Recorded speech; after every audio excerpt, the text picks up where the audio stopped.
Hello, hello. Good morning, everybody. Good morning. Welcome to another episode of Israel Unleashed. Nice. And it's a new week. And in Israel we say Shavua Tov, which means have a good week. And today's topic, we want to talk about the critics versus Moses, as they say. Who wrote the Bible?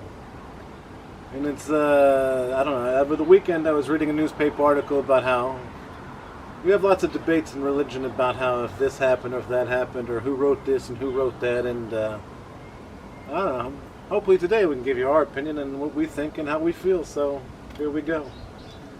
Well, of course, God told Moses, that's our belief, our Jewish belief, about all the laws and what he's expecting from the Jews. Exactly. And he gave him the whole Torah on the scripts. That's the whole basic idea of God revealing us His willing, what He's expecting from us. Well, the funny thing is that, with the Torah is like an instruction book of life. How to do things, how to have things, how to raise family. You have pretty much every aspect that you can possibly think of in your life written in More the than you Torah. can expect. More than you can imagine, honestly. Yes. It's written in the Torah, and it teaches us how to live, how to be, and how we should treat one another. Yes. And it's important because this is what we follow, and this is our faith, and this is what we hold close. This is what keeps the world without turning to chaos. This is what keeps him alive, and we, as a Jews, have to show example for all non-Jews that looking at us and give them inspire all other nation to also to come close to God, and also all non-Jews have their laws. Yeah. The 7 laws of Noah, but also they can be inspired by us, and this is our obligation to in order to have the full effect on others, to went to those to keep all the laws, let's say it like this, and to behave in the best way we can behave according to those laws. Definitely. Not every time we succeed. Of course, we're not perfect. It's not perfect, but we try. You have to work on yourself, and this is what you got to do sometimes. Everyone works on himself to do better. Exactly. So the funny thing is, there's this debate between you have people who want to believe, and we're not quite sure what to believe. But the thing is, they want to see with their own eyes if it's true or not. But honestly, how do you go back in history through so many thousands of years and prove something to somebody that they can't see with their own eyes? Yeah? But the funny thing is, you have to believe. You have to have faith. You know what I'm saying? If God says this is what He's done, I think that person who why would he lie? doesn't want to believe, all the evidence in the world will be not enough for him, because he chooses not to believe, and the person who is believer not really needs evidence. If you present him evidence to someone that is already believing, it's no need for that. It's a proving to him what he's believing in, but you wouldn't need it so much. That's true. When you have a lot of times you have scientists and people, archaeologists, who want to refute the Bible and stuff like that. But I mean, when you dig up archaeology, you have the hardcore evidence that you're looking for to a point. I mean, yes, it takes time to undig things and bury the truth and present it to people so they can see that what they want to believe and what they want to take from it. But there's so many stuff that they've unburied through all sorts of stuff from the Bible that proves that the Bible is pretty much true. Yes. I mean, me personally, I don't need archaeological to believe the Bible. I believe the Bible. You know, I mean, honestly, growing up, I didn't believe it 100%. I had my problems, but I mean, I studied Kabbalah and I studied for 10 years Kabbalah, and it helped me understand a lot of things that I couldn't understand in the Torah. And it made it more clear for me, which helped me understand and have more faith and more spirituality. Because I feel I'm a more spiritual person. It helped me have more spirituality and understanding towards the path and the way that I need to go. You know what I mean? So that helped me. And with you, I mean, it helped you because of what you said in the past couple of videos. You know, how you became involved in how you are today and what you've become in your path. So. Most of the time, I'm spending on thinking what God expected from me in each day of my life, because I have to live my life, but the choices I have to do, I all the time asking myself where I can handle the hardship of this situation, or where I'm running away from the handling.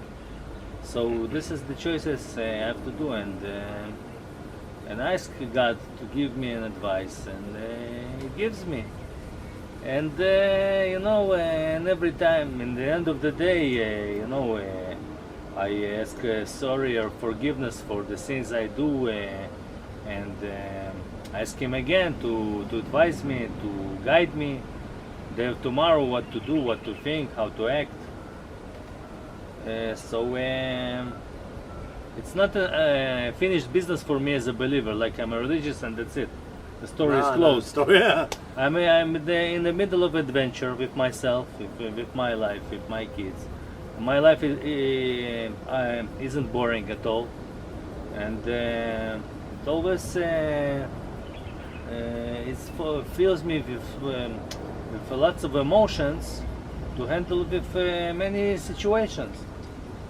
So, but when I hear that people are arguing who wrote what, I think it's my duty to tell them, listen, people, if you make yourself closer to Jewish people, it's a blessing for you. I'm not talking about this in order to, you know, like be above you. No. I strongly believe that when a non-Jew becoming closer to Jew and understands the obligation of the Jew to, you know, and his mission in life, he bringeth the blessings towards him. So I advise you not to be skeptical about the truth of Torah, and spend more time on thinking what God wants from you. Ezrat Hashem. You know, I like to read a lot about history and stuff like that, and I think history is fascinating. It has its problems where, you know, it is good. Then you have moments where it's bad. I mean, you have all sorts of death, destruction, slavery, and all sorts of stuff, and all through history, and it's, you know, painted a very bad picture on how people used to treat one another and whatever. But I mean, like, there is some good history and the good stories, and I find history fascinating sometimes, you know. But I mean, you know, you have people who want to debate about, like, you know, did actually Moses write the Bible? You know what I'm saying? I mean, obviously Moses has given us something.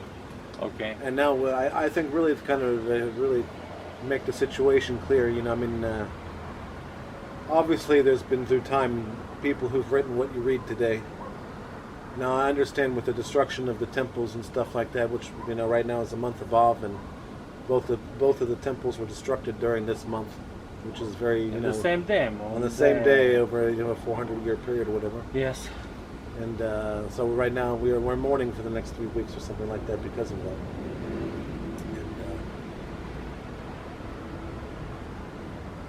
basically, after the destruction of the temple, you know, you had one guy named Ezra, who wrote a lot of what you read about in the Bible today, from what I'm understanding and stuff like that. Now, what, like, you know, there are things like, you know, the Ark of the Covenant and stuff like that, where, like, Moses' laws are put inside, and the Israelites carried across the desert for 40 years and placed on the Temple Mount, in our temple.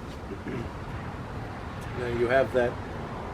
even though it's been yet to be found and stuff like that, you have people who are still looking for that today, and hopefully, God willing, one day we find it soon. Because it would be nice, because that'd be all the proof you need, honestly. But maybe also it would be enough for you non-believers. But like I said, you know, I mean, me personally, it's a good thing to find something Yeah. like that. True. It's a good proof to some people. But the question is not, the real question is not where to find the truth, or how are you following your own truth. But You ask me, understand? in my opinion, I think the truth comes from you, and you own it. You know what I mean? It comes from you, but I mean, if you don't believe, you don't believe. That's on you. But I mean, it comes from you. But before it comes from you, Yeah. you consume it from elsewhere. that's true. understand me? From surroundings or other people. Yes, you know, before you consume come it into from your that. own conclusion, Yeah. you collect all the evidence you see, all the things you see, and you coming to your own way of thinking. Well, another thing that I think that a lot of people who don't understand Jewish people, that you have like, you know, like I'd say written law, and then you have like practical law. And like practical law is like basically stories that people have given to generation after generation, You mean midrashim? midrashim, but I mean like in practical, so other people in English can understand. Okay. And then you have like, you know, stories that are passed down through history that people have told and whatever, that eventually was written down. It wasn't written down in the beginning, but it was one story after the next and whatever. And, Okay. and we have a lot of this in Judaism.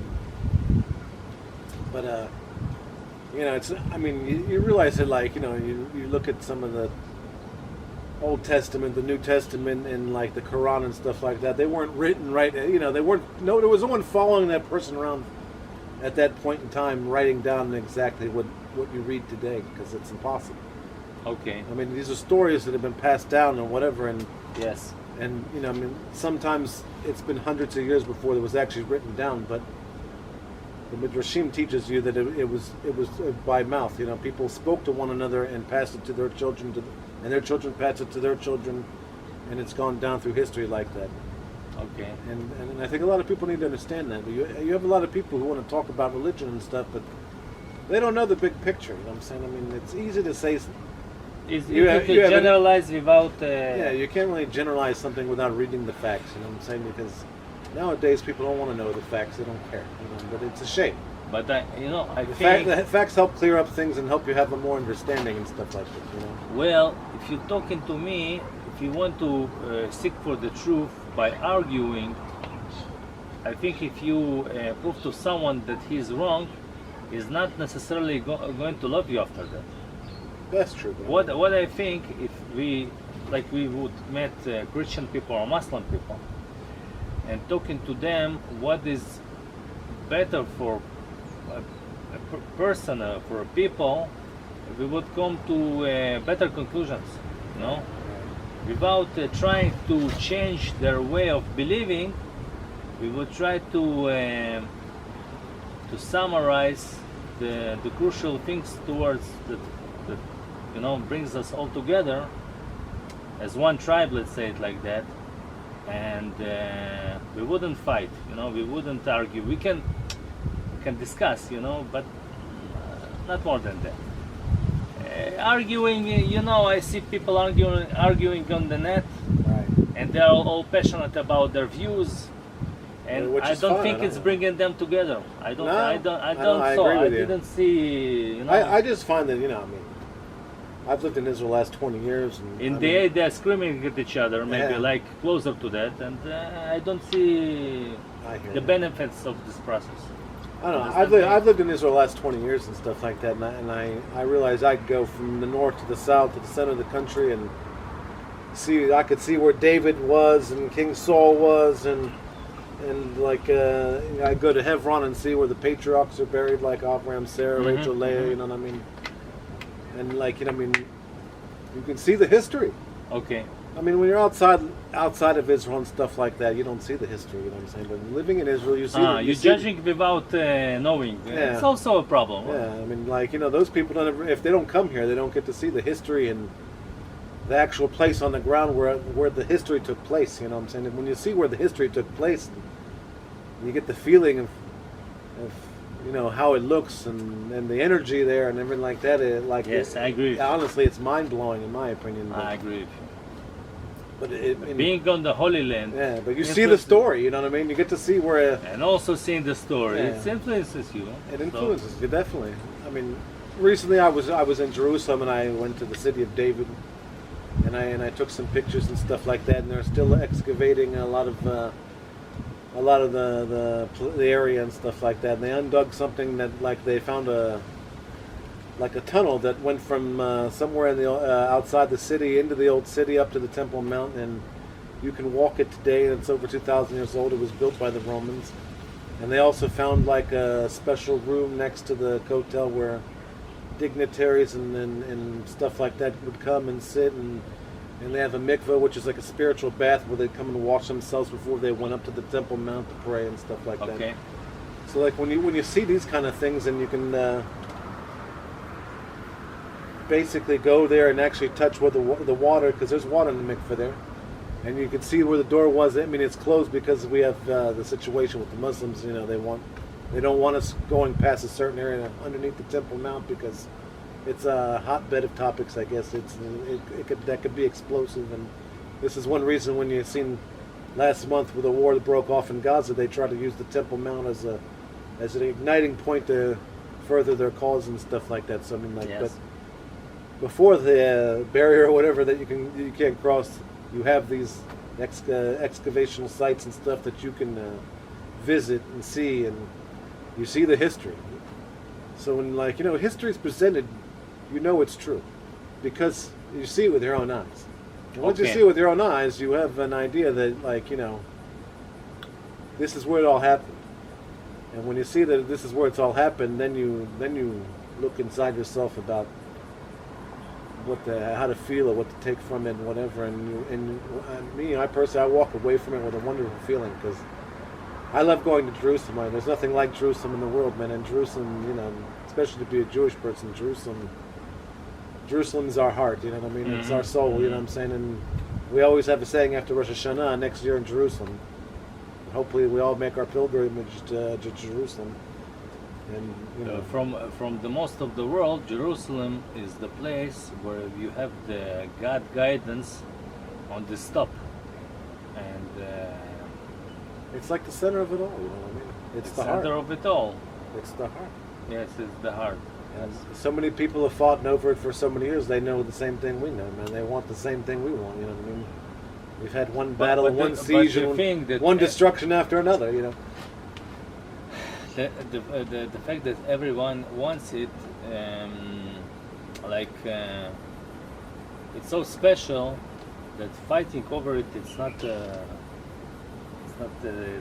have to, not solving the problem. It's not solving the problem at all. I mean, honestly, as we teach that we should be one and we should be together, one big tribe, because we all are together. God's children. We're all God's children. No matter, you don't have to be Jewish to be God's child.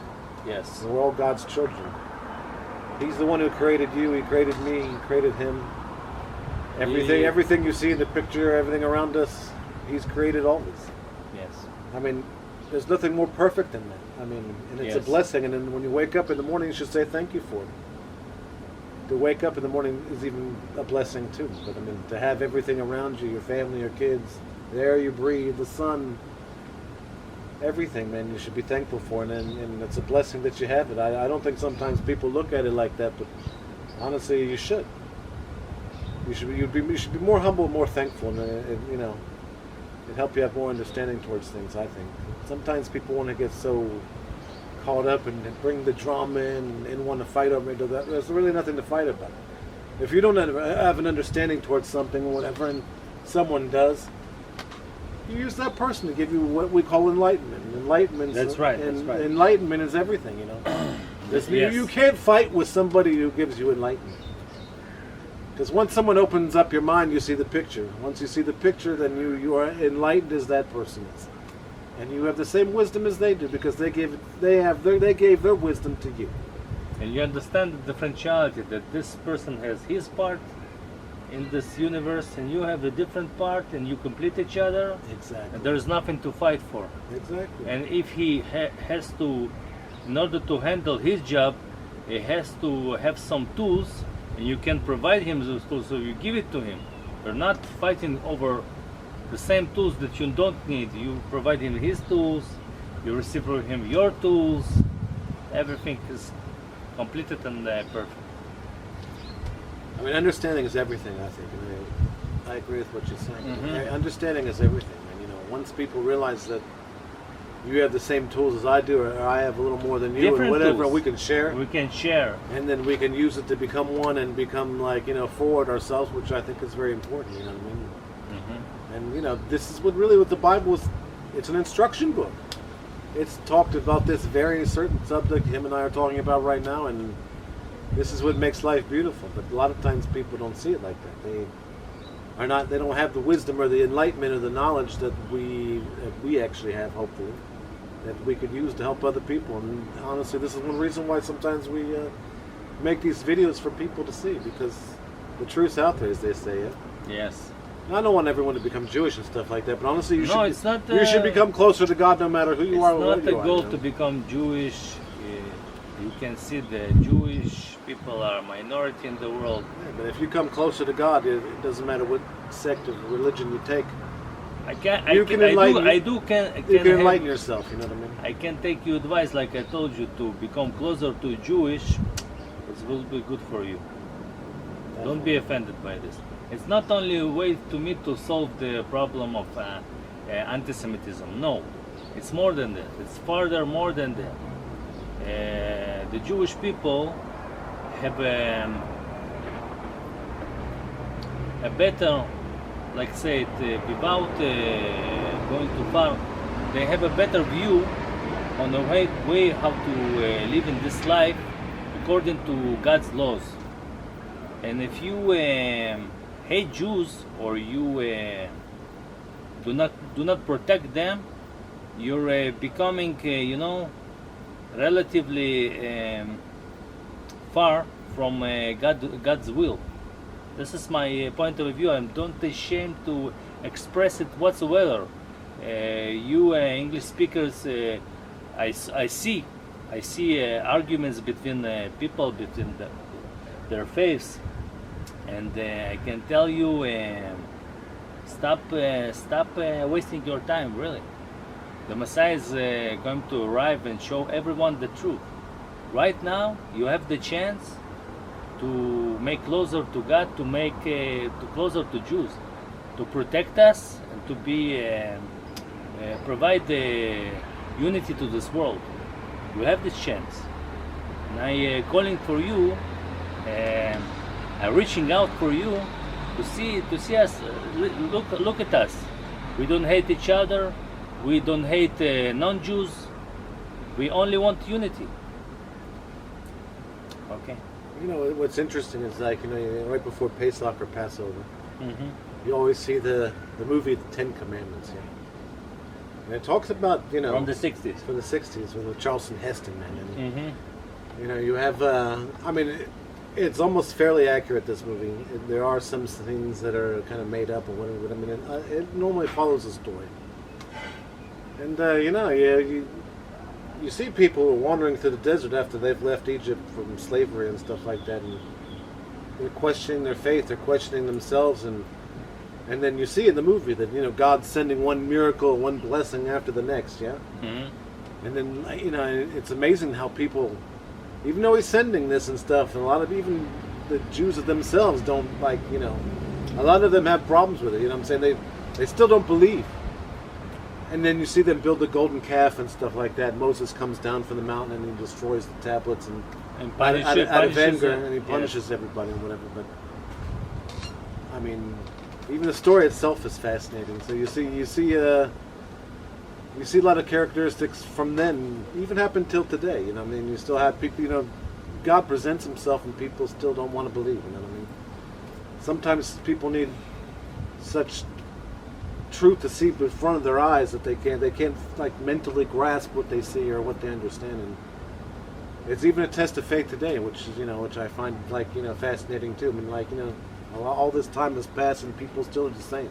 Mm-hmm. And the funny thing is, we've gone through so much technology and so much things and so much history, and we're not young, we're not little babies, but I mean we've evolved, and you've seen that we've evolved. I mean, humanity has evolved more than once, over and over millions of years, and we still don't believe, a lot of us. I mean, honestly, but if you do believe and you do have faith and stuff like that, and you trust God unconditionally. Mm-hmm. I mean, obviously, you reap a little more rewards than everybody else because you're closest to Him. But I mean, it doesn't mean that God doesn't love you. He still loves you. Just sometimes it takes other people a little longer. Sometimes, but It's okay. it's okay, definitely.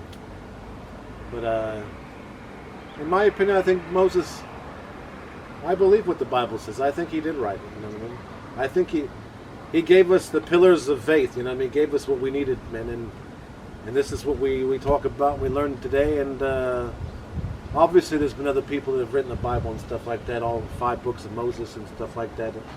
It's not one scholar, you know what I mean? I mean, we've dug up all sorts of things, and we realize there's been many people who've scribed the Bible and over and over, you know what I mean? So, I mean, but obviously, in my opinion, it started somewhere. It started with one group of person, you know what I'm saying, and went from there, you know what I mean?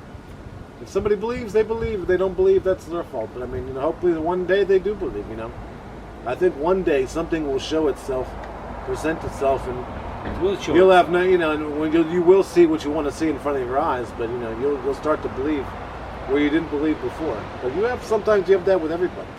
It's like I once said in a past video where growing up I didn't believe in anything. I didn't even know what God was until something presented itself, and then from that moment on, I am what I am today. And that's when I got my faith and stuff like that. So to each his own. It depends on the individual. You know what I mean? But I mean, everybody has a moment in their life when they choose to see what they want to see and they can only basically embrace it when they're ready to see it, basically. And so I mean, after reading this article and stuff like that, I mean, it was kind of mind blowing because I'm just like, they don't believe. I mean, what do they need? I mean, they need something to fall from the sky and be like, there it is. I mean, obviously you can't really bring everybody into the fold, but you do what you got to do and whatever. But I mean, eventually, eventually people come around. But I mean, it depends on the person. It depends on the individual if they're ready to see what they're ready to see when they're ready to see it. I think God has ways to reach everyone. I think so too. That's it. I mean, I think He talks to everybody. The problem is if they're listening or not. He knows who's listening, who's not listening. It's okay. No, but I think God talks to us every single day. He especially talks to individuals, a lot of individuals every single day. Honestly, He doesn't speak like I'm speaking to you every day. He speaks to us through circumstances, through situation. And I think praying is one thing. I mean, I think praying is important. I mean, and praying, if you ask me, is a form of meditation. And there's levels of meditation, you know what I'm saying? And there's also levels of praying too. So depend on how kind of holy you want to be, I guess. It depends on the individual and how high he wants to go. And meditating sometimes and praying to God, you get a lot of answers through that, and you get a lot of help. And I think praying is important because, you said, there's been times where you prayed and you put a pet tick inside the coattail and stuff like that, and He's answered your prayers and stuff. So you do realize that prayer works. I realize that prayer works because I've prayed and I've had the same things, and I do encourage people to pray. I think praying is, it's taking a moment for yourself, meditating, and becoming one with the Creator. And I think becoming one with the Creator is important because once you become one, you go from one step to the next, and you can reach the highest level that you possibly can. Obviously, you can't be next to God, like right next door, and He's patting you and whatever, but you can get close enough then, and high enough with a lot of wisdom and a lot of enlightenment to be where you need to be. And I think prayer is important. You know what I mean? So when I think about people when they talk about I don't want to believe in this, I mean, that's your problem. That's your fault. You're missing out. Yes. And if you're missing out, I strongly encourage somebody to come in and learn, because life is about learning. Everybody's life is like something exciting. It's almost like a Hollywood movie. You know, you have your ups, you have your downs, you have your action, you have your adventure, and you know, you're your own star. I mean, it depends on how high of a star you want to be, man. And when you get to become that level, man, you know, you have the utmost faith in the person you want to believe who's above you, looking after you. So Okay. it helps. So that's what I have to say. Thank you. This was profound. Thank you. And thank you for watching us on another episode of Israel Unleashed. We wish you all the best. And may God help us all. May God bless you. May He take you in and grab you. Keep you close. Under His wings. Under His wings, definitely. May you feel His heat. I know I'm feeling it. It's definitely. And have a good week. We love you. From Israel Unleashed. Take care.